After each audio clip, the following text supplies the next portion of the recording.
I think my advice would be to myself: don't fear the opinions of others, in the sense of everybody's opinion. You know, as I've got older, and I'm not that old, but you know, as I've matured, if you like, beyond being in my 20s and whatnot, I've realised that you've got to be careful who you allow to speak into your life, and critique and direction and being mentored and helped along by certain people is great, but you've got to be careful you don't allow everybody to have that same impact, because not everybody's intentions are the best for you.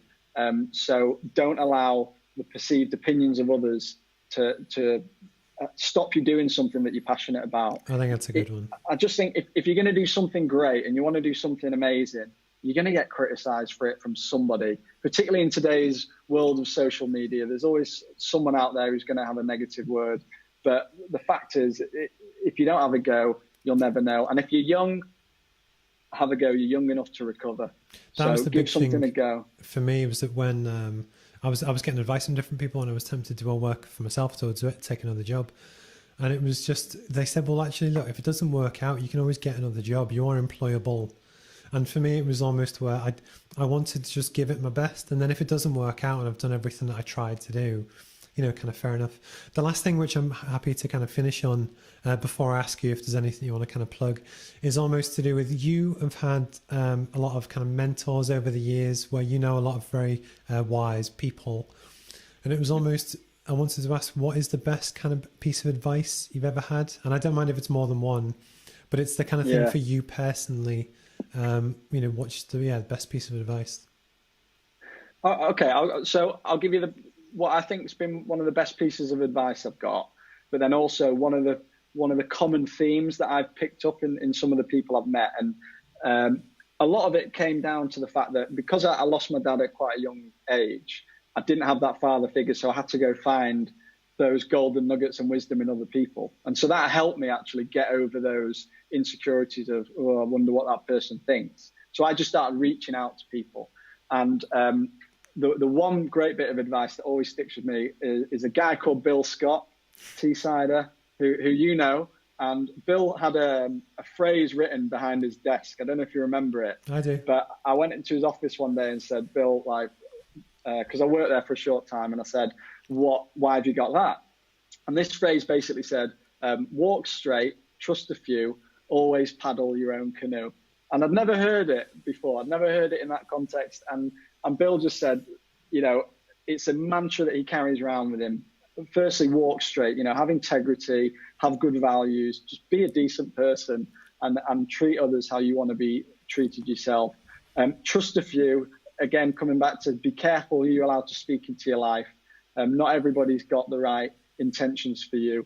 And then the always paddle your own canoe was really interesting, because Bill had explained how at one point in his business's journey, he got private equity and effectively handed over a large part of his business to a bank, some investors in London, and realized during that process just how damaging it was for him to allow others to paddle his canoe. And when he got the chance to get it back, he did. And that's always stuck with me. And just seeing that above his office, I think about that quite a lot when I'm thinking about business decisions.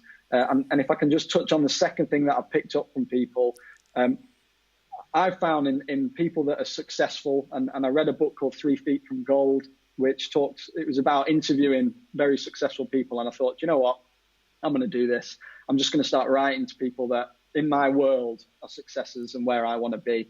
And I reached out to a guy called Bob Keeler, who was CEO of Wood Group at the time.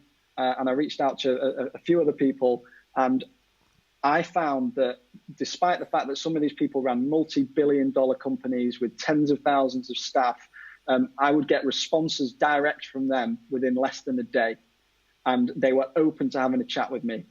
Didn't know who I was, but the fact that I'd reached out asking for help and some advice resonated with them. And I thought that's amazing that some of the most successful people I knew at that time in my career were willing to reach down and help me up onto the next level. And since then, there have been people I've met who have not even got close to that who've said they've not got time or they're too busy. True. And I just think, the people you meet on the way up are the same people you'll meet on the way back down.